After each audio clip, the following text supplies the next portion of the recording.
नमस्कार दोस्तों, इस वीडियो में हम आपको साइंस का 10 गो वीवीआई सब्जेक्टिव क्वेश्चंस बताने वाले हैं और ये 10 वीवीआई सब्जेक्टिव क्वेश्चन इस बार के 2024 एग्ज़ाम के लिए बहुत इंपॉर्टेंट है।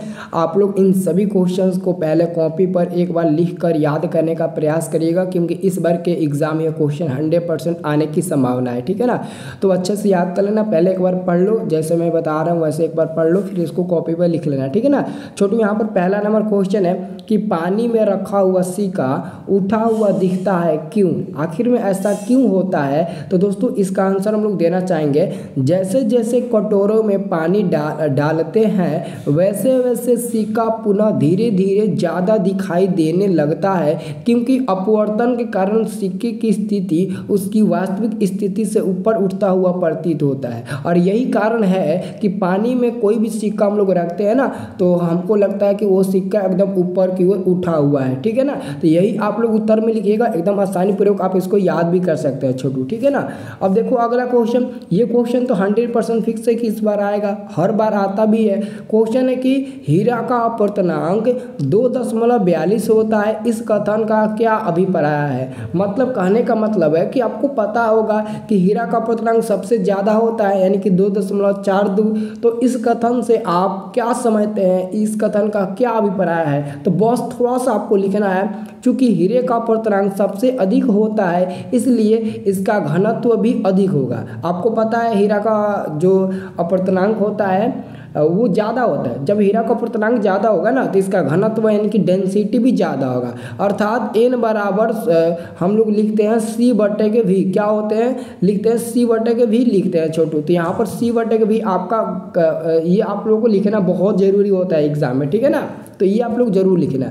अब देखो तीसरा नंबर क्वेश्चन, ये आपके केमिस्ट्री का क्वेश्चन है। तीसरा नंबर छोटू क्वेश्चन है, प्लेटिनम यानी कि Pt और सोना यानी कि आपका Au हो जाएगा और चांदी यानी कि Ag। ठीक है ना, ये तो आप लोग समझते हो ना।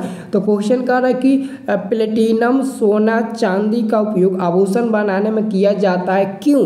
तो यहाँ पर दोस्तों क्वेश्चन का आंसर क्या होगा? बहुत ईजी क्वेश्चन है और आंसर भी ईजी है कि प्लेटिनम, सोना एवं चांदी का उपयोग आभूषण बनाने में किया जाता है क्योंकि इससे धातुएं आसानी से संक्षारित नहीं होती है, और यही कारण होता है कि प्लेटिनम, सोना, चांदी का उपयोग आभूषण बनाने में किया जाता है छोटू। ठीक है ना, तो ये आपका आंसर हो जाएगा। बस इतना ही लिखिएगा, ज़्यादा आंसर मत लिखिएगा, एकदम पूरा फुल नंबर मिलेगा आपको। ठीक है ना। अब छोटू अगला क्वेश्चन देखिए। छोटू अगला क्वेश्चन 4 नंबर है ना। हाँ, ये 4 नंबर भी काफ़ी इंपॉर्टेंट क्वेश्चन है, केमिस्ट्री का है। क्वेश्चन आपका 4 नंबर है कि पीतल एवं तांबे के बर्तनों में दही एवं खट्टे पदार्थ क्यों नहीं रखने चाहिए? दोस्तों देहात में क्या होता है ना, एक्चुअली में पीतल एवं तांबे के बर्तनों में ही लोग दही एवं खट्टे पदार्थ रखते हैं, जबकि यहाँ पर क्वेश्चन कह रहा है कि क्यों नहीं रखना चाहिए, इसका क्या रीजन है? तो दोस्तों इसका आंसर हम लोग देने की कोशिश करेंगे। दही एवं खट्टे पदार्थों में अम्ल पाया जाता है। आपको पता है ना, दही में लैक्टिक अम्ल पाया जाता है।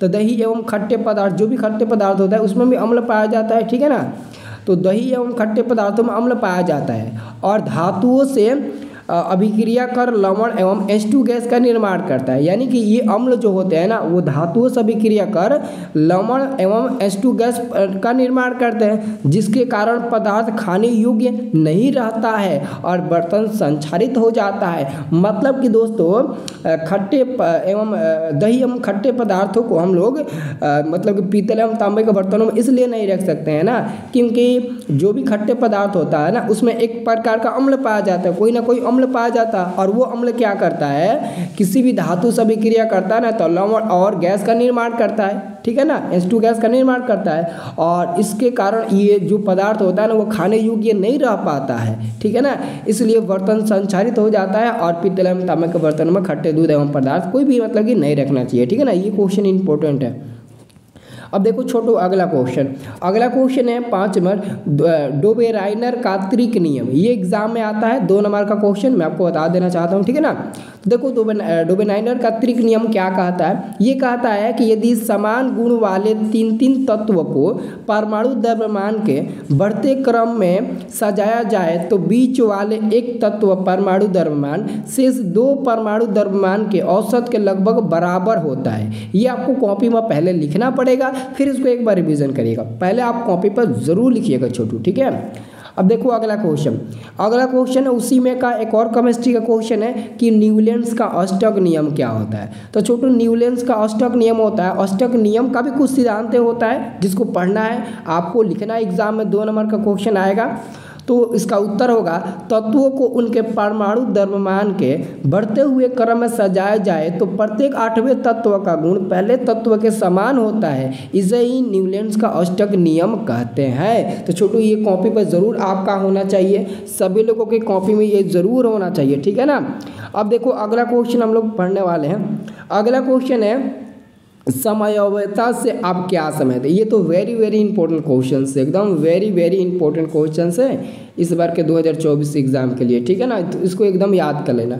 तो क्वेश्चन है कि समयावता से आप क्या समझते हैं। तो उत्तर लिखेंगे वैसे विभिन्न कार्बनिक यौगिक जिनका अणु सूत्र समान हो लेकिन जो संरचना सूत्र एवं रासायनिक गुण होते हैं ना वो भिन्न हो, यानी कि असमान हो। भिन्न का मतलब क्या होता है, असमान हो, समयवी कहलाते हैं और इसी घटना को समयावता कहते हैं, इसी घटना को समयावता कहते हैं, ठीक है ना छोटू। तो यहाँ पर आपका ये उत्तर हो जाएगा। अब देखो अगला क्वेश्चन है आपका संतृप्त हाइड्रोकार्बन क्या है। ये एग्जाम में कई बार पूछा गया है, तो इस बार 2024 में आने की संभावना है क्योंकि पिछले 2 सालों से ये ठप चल रहा है ना, इस बार इस क्वेश्चन को आना ही पड़ेगा, ठीक है ना। तो संतृप्त हाइड्रोकार्बन कैसे लिखिएगा, बहुत ईजी है, लिखिएगा वैसे हाइड्रोकार्बन जिसमें कार्बन परमाणु की 4 संयोजकताएं एकल बंधन द्वारा जुड़ी रहती है उसे हम लोग क्या कहते हैं, तो संतृप्त हाइड्रोकार्बन कहते हैं। इसके लिए सूत्र होता है संतृप्त हाइड्रोकार्बन के लिए, जैसे में सूत्र क्या हो जाएगा CnH2n+2। अब इसमें n का मान कुछ भी रखिए, जैसे 1 रखेंगे तो CH4 मिलेगा और CH4 का अगर संरचना सूत्र बनाते हैं तो H यहाँ पर भी, H यहाँ पर भी, H यहाँ पर भी और H यहाँ पर भी। अब देखिए हर एक हाइड्रोजन कार्बन आपस में एकल बंधन के साथ ही जुड़ा हुआ है, इससे हम लोग समझते हैं कि यह हमारा संतृप्त हाइड्रोकार्बन है। और आपका आंसर भी वही लिखा गया है कि वैसे हाइड्रोकार्बन जिनके कार्बन परमाणु की 4 संयोजकताएं एकल बंधन द्वारा जुड़ी हो, तो सबका सब एकल बंधन द्वारा जुड़ा हुआ है, इसलिए हमारा आंसर ये मिल जाएगा, ठीक है ना। अब देखो एक और क्वेश्चन है, ये क्वेश्चन है सोडियम को केरोसिन के तेल में डुबोकर क्यों रखा जाता है। सोडियम देखे हो आप लोग, देखो सोडियम क्या होता है ना, सोडियम पानी के साथ ना बहुत बड़ा धमाका करता है। अगर आप सोडियम के एक छोटे से टुकड़े को, एकदम इतने से छोटे से टुकड़े को अगर पानी में डालोगे ना तो मतलब कि बम जैसा फटेगा, एक बड़ा सा धमाका होता है, यानी कि वो बहुत तेज़ी से ना पानी के साथ रिएक्ट कर लेता है। लेकिन यहाँ पर क्वेश्चन पूछा गया सोडियम को केरोसिन के तेल में क्यों डुबो कर रखा जाता है, क्योंकि सोडियम को अगर केरोसिन के तेल में डुबो कर रखोगे ना तो वहाँ पर रिएक्ट नहीं करेगा, धमाका नहीं करेगा। तो यहाँ पर इसका आंसर हम क्या देंगे, तो क्वेश्चन का आंसर होगा कि सोडियम सामान्य ताप पर नमी एवं हवा के ऑक्सीजन के साथ तेजी से अभिक्रिया करता है। अभी मैंने आपको बताया ना कि ये सोडियम क्या होता है ना, ऑक्सीजन यानी कि हवा के साथ बहुत तेजी से अभिक्रिया करता है। सोडियम केरोसिन के तेल में ना तो घुलती है और ना ही कोई अभिक्रिया करती है, यानी कि जो सोडियम होता है ना अगर उसको केरोसिन के तेल में डालोगे ना तो ना ही वो सोडियम का टुकड़ा केरोसिन के तेल में डूबेगा और ना ही घुलेगा और ना ही कोई भी अभिक्रिया करेगा, ठीक है ना। इसलिए सोडियम को केरोसिन के तेल में डुबो कर रखते हैं, क्योंकि सोडियम को अगर केरोसिन के तेल में डुबो कर रखोगे तो वहाँ पर वो आपका सोडियम का टुकड़ा घुलेगा नहीं, कोई भी धमाका नहीं करेगा।